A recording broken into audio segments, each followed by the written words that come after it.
welcome to our next episode of Deep Thoughts on Marketing. And I'm one of your hosts, Mary Anne, with What's Up Southwest Florida and Teach Me Social.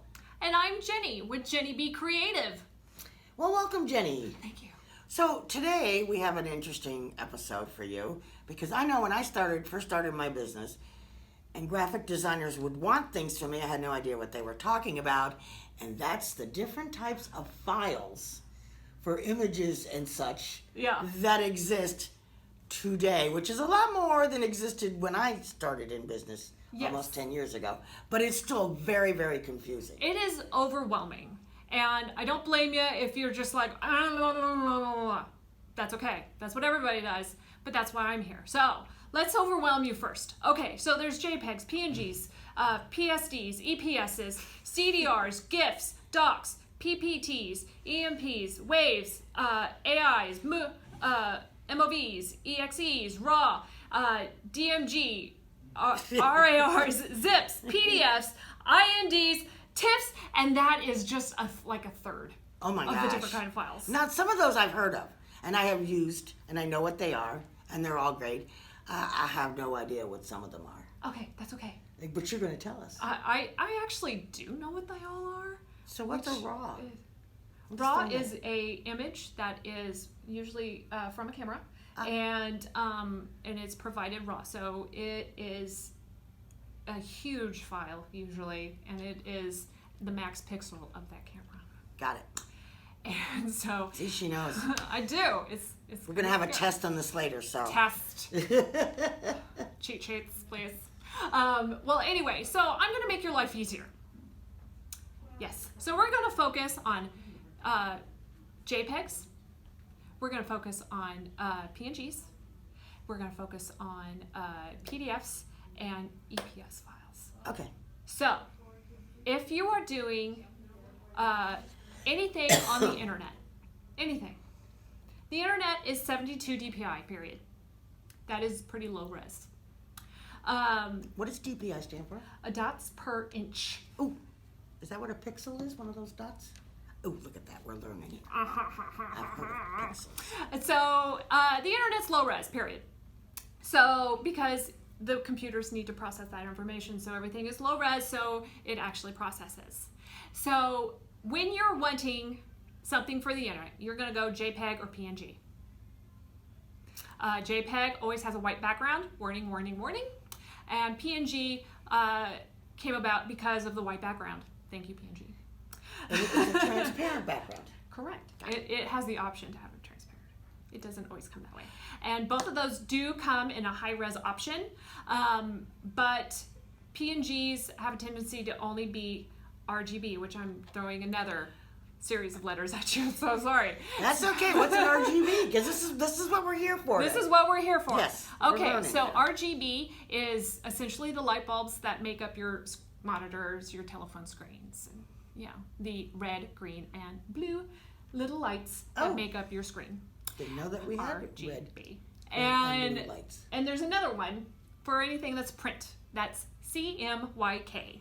Cyan, magenta, yellow, and K stands for black. I used to know why K stood for black, but sorry, time, age, old ladiness. I forgot. But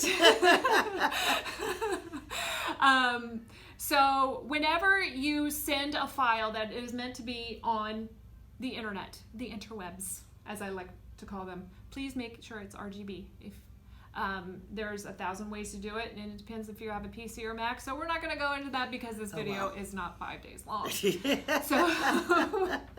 So make sure it is RGB. If you're sending it to print, please make sure it is CMYK, because that's what all the printers use these days. So every printer, the digital presses have the 4 different colors. Large presses have 4 different plates. The litho style printing has 4 different plates. And then we can go into Pantone colors on a different video because there's only so much time. So back. So social media, just so you know, Facebook and all them, you have to use a JPEG or a PNG or TIFF, some sort of visual graphic. Do not try to put a PDF up. Do It's not not gonna work. send it to your social media manager and say, can you put this on my Facebook, and it be a PDF. Not going The to answer is happen. no. So let's talk about the other stuff, because we transitioned from RGB to CMYK, right? So for print, so you have PDFs, hopefully vectored. I know, I just keep introducing the Yes, words. you do. And but that depends if it's drawn or a picture.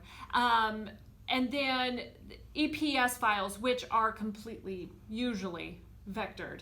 So EPS file is more friendly to people that are not using the Adobe Creative Suite. Like if they're using Cork and stuff, it's more universal. So use EPSs or vectored PDFs whenever you can, because that means you're getting the highest resolution possible. So if you're going to be sending something to a print person or a graphic designer, it has to be in the format that's needed in order for you guys to do your magic. Exactly.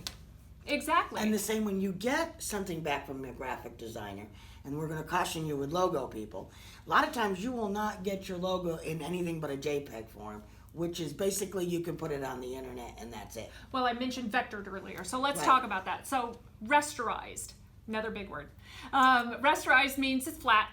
So all the layers that made up that creative file have been flattened and squished. JPEGs, PNGs, flattened and squished. Vectorize their individual components. In the creative file, that's how they work. They're they're different layers blended together to make a party. So, and vectorized is essentially a drawing. So it is the live drawing of your graphic. Got it. So in a logo situation, it's the outline. Everything needs to be outlined unless it's this image. And it gets complex. That's why there's graphic designers. Hire one. It is well worth it. Yes, because I think this video has been overwhelming for most. That's what I'm here for. I do it every day. I stare at it every day, and that's what we're here for. And it's a great relief just to be able to hand something off to a graphic designer and go, make it look pretty. Pretty. And that's what they do. Pretty for print, now please. Yeah. And if they know what they're doing, they should be able to get that for you and ready to print and all that fun stuff. All right, well, thank you so much for the plethora of knowledge here when it came to file types, because like I said in the beginning, I got all confused way back in the day. Yeah. Vector, what? What? That's what she calls me now. It's an image I got and I added words to what? What? I don't get it. That's what we're here for. We're glad we can help. Thank you for having a deep thought with us. Bye. Bye.